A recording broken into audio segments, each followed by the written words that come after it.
to loathe me.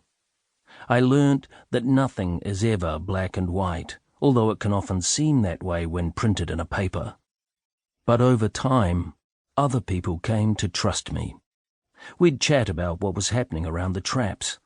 They might tip me off about an arrest or an intriguing trial about to start. Sometimes it was as simple as a steer in the right direction. Eventually, these relationships grew to the point where we might catch up for coffee down a side street, or maybe for a couple of beers in a quiet bar. If not, I made a point of calling these people nearly every week just to shoot the breeze and perhaps ask if there was anything new worth chasing. Some have even become good friends.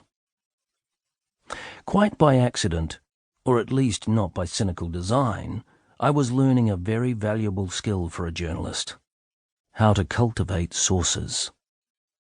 The source who rang me when I was on the bus in March 2009 had an important story that they genuinely believed the public had a right to know. They suggested I get to the Auckland High Court quick smart. A significant methamphetamine dealer was being sent to prison, likely for a very long time, and the source hinted that the case involved some very interesting details. I had never written about methamphetamine or organised crime before. What I heard in the courtroom that day was fascinating. The guy in the dock was a geeky-looking Chinese man with a cool nickname, Four-Eyed Dragon. The amounts of money he'd made through selling meth were staggering. He appears in Chapter 2. There were no other reporters in the courtroom, and I couldn't believe my luck as I walked back to the Herald offices with the facts of the scoop scribbled down on my notebook. It was my first front-page story for the Herald, a splash in the Saturday edition which exposed how Asian crime syndicates were laundering drug profits through Auckland's Sky City casino. It was my entree into New Zealand's growing obsession with methamphetamine and the colourful characters who inhabit the criminal underworld. Reporting on that hidden world was addictive. I was hooked. Since then, I've had a front-row seat at one of the most gripping true crime dramas ever to hit the country. I've learned about interception and surveillance warrants, fizzes, undercover agents, controlled deliveries, contact capsules, and the Criminal Proceeds Recovery Act. I've collected thousands of pages of trial transcripts and witness statements and hundreds of photographs from court files.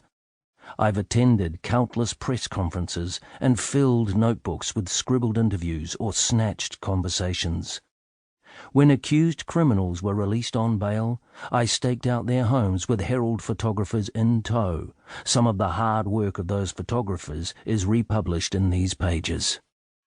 I've also spent a fair bit of time with crooks.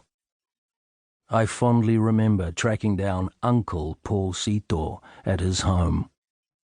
The story was that Sito, who was facing money laundering charges, had been given the privilege of living in a housing New Zealand property on Auckland's North Shore, with 3 flash cars parked outside, 2 Mercs and a Porsche. With Herald photographer Greg Boker in tow, I went to interview him at his second home in Mission Bay.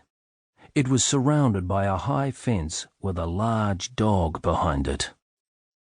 Bokes snapped Sito when he came outside for a cigarette. The 60-year-old promptly marched over to have a word. He was a small, thin man wearing a canary yellow t-shirt and running shorts.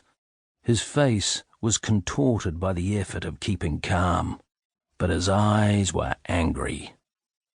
He soon switched into victim mode, lifting his t-shirt to show me the scar from his recent liver transplant. When that didn't dissuade us from pursuing him, he tried another tack. He promised to feed me information for other stories. His pitch was a masterclass. He started by dropping a little hint, then tried to wheedle information out of me. He claimed to be a police informant, and from the way he was acting, it wasn't a stretch to imagine him feeding intelligence.